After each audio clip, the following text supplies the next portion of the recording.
Kini TV Sekilas Fakta dibawakan oleh Good Morning Vihalia. Serlahkan kehangatan, nikmati keenakan. Good morning. Assalamualaikum dan salam bahagia. Anda sedang menonton Sekilas Fakta 14 September 2018.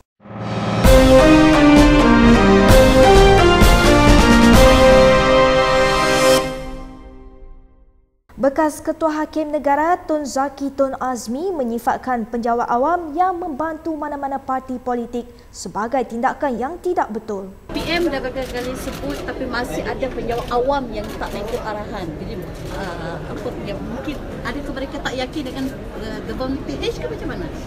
No, macam saya kata tadi, kita sebagai penjawat awam atau bukan kata penjawat awam, pekerja dengan mana-mana organisasi atau syarikat hendaklah mengikut dasar-dasar syarikat ataupun organisasi itu.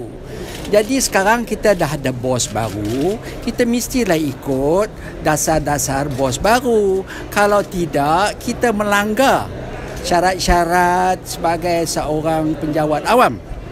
Dan macam saya kata tadi pun, saya cerita kita punya pemikiran kena tukar.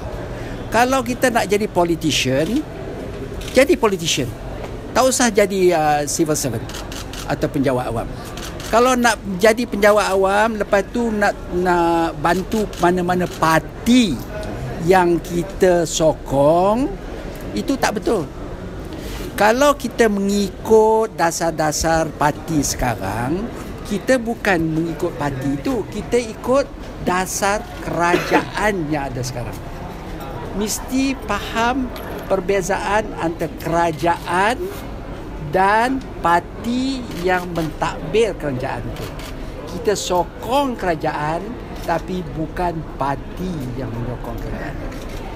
Bekas Menteri Pelancongan dan Kebudayaan yang lantang, Datuk Seri Nazri Aziz menyatakan hasrat berkempen untuk Presiden PKR Datuk Seri Anwar Ibrahim di pilihan raya kecil PRK Port Dickson. Anggota Parlimen Padang Rengas itu berkata kepada Malaysia Kini ketika dihubungi bahawa beliau serius dan tidak bergurau. Datuk Seri Nazri memberi alasannya mahu berkempen untuk Datuk Seri Anwar kerana ia adalah yang terbaik untuk memastikan UMNO kembali ke dalam kerajaan. Menurut Nazri, terdapat pendapat beberapa anggota Parlimen UMNO yang mengatakan bahawa UMNO harus menjadi kerajaan kembali secepat yang mungkin. Justru untuk menjadi kerajaan, satu-satunya cara adalah bekerjasama dengan PKR dan biarkan Datuk Seri Anwar menang PRK Port Dickson akan datang. Datuk Seri Nazri turut menafikan dakwaan Timbalan Presiden UMNO Datuk Seri Muhammad Hassan yang berkata bahawa UMNO akan berlawan bermati-matian dengan Datuk Seri Anwar di Port Dickson seperti yang dilapor oleh sebuah portal berita baru-baru ini. Datuk Seri Nazri berpendapat bahawa ia bukan keputusan UMNO dan Datuk Seri Muhammad bukan seorang anggota Parlimen dan tidak tahu apa yang dirancang anggota Parlimen. Beliau berkata UMNO tidak dapat memenangi kerusi itu, maka mereka perlu membiarkan PKR menukar anggota Parlimen. Kata Datuk Seri Nazri lagi, beliau akan tetap berkempen untuk Datuk Seri Anwar meskipun UMNO akan mencabar pemimpin PKR itu di Port Dickson. Ini kerana jelasnya beliau mahu yang terbaik untuk UMNO dan bukannya kepentingan individu. Datuk Seri Nazri juga menyatakan kesediaan berdepan tindakan disiplin atas pendiriannya itu. Seorang ahli parlimen di AP hari ini tampil memberi amaran kepada Datuk Seri Anwar tentang akibatnya sekiranya beliau menerima tawaran bekas Menteri UMNO itu untuk berkempen bagi pihaknya pada PRK Port Dickson.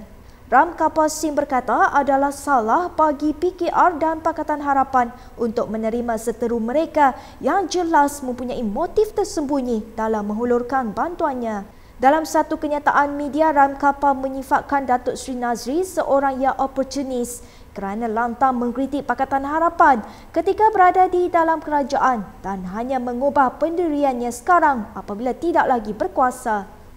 Ahli Parlimen Bukit Gelugor itu berkata bahawa Datuk Seri Anwar akan melakukan kesilapan besar jika beliau menerima tawaran Datuk Seri Nazri. Bersatu bahagian Port Dickson menolak kehadiran naib Presiden PKR Rafizi Ramli dan ahli Parlimen Kapar Datuk Abdullah Sani Abdul Hamid daripada turun berkempen dalam PRK Parlimen itu tidak lama lagi. Memetik laporan BH Online, penyelaras Bersatu Bahagian itu, Ramli Awang berkata, kedua-dua pemimpin PKR itu telah disenarai hitamkan. Ramli mendakwa pihaknya tidak dapat menjamin sokongan lebih 2,000 ahli parti itu di kawasan berkenaan kepada Datuk Seri Anwar jika kedua-duanya masih berdegil untuk berkempen. Bagaimanapun, Bersatu Bahagian itu mengalu-ngalukan Presiden PKR yang baru dipilih itu bertanding di Parlimen itu. Mengulas lanjut, Ramli berkata Bersatu Bahagian itu tiada masalah dengan PKR tetapi amat terkesan dengan dua individu berkenaan yang kerap membuat tuduhan bahawa Tun Dr. Mahathir Mohamad dan Tun Daim Zainuddin mahu menjatuhkan Datuk Seri Anwar secara tidak bermaruah. Dalam masa yang sama, bekas pengerusi bersih Datuk S. Ambiga menyatakan ketidakpuasan hati terhadap pilihan raya kecil di Park Dixon akan datang bagi membuka laluan kepada Datuk Seri Anwar kembali ke Parlimen. Datuk Ambiga berkata beliau tiada masalah untuk Datuk Seri Anwar bertanding, namun berpendapat sepatutnya isteri atau anak Datuk Seri Anwar yang harus mengosongkan kerusi mereka. Datuk Ambiga turut mempersoalkan kewajaran untuk mengadakan PRK tergesa-gesa dan menyatakan dari sudut pandangan demokrasi, merancang supaya PRK diadakan adalah tidak wajar. Baiklah, jangan lupa layari laman web kami di www.kintv.com/pm untuk mendapatkan berita terkini. Anda juga boleh layari di YouTube Kini TV. Saya Nur Syamam Amin Salah Hormat dan kita jumpa lagi. Johan bagi kategori minuman bijurin terbaik di Malaysia adalah Good Morning, Good Morning.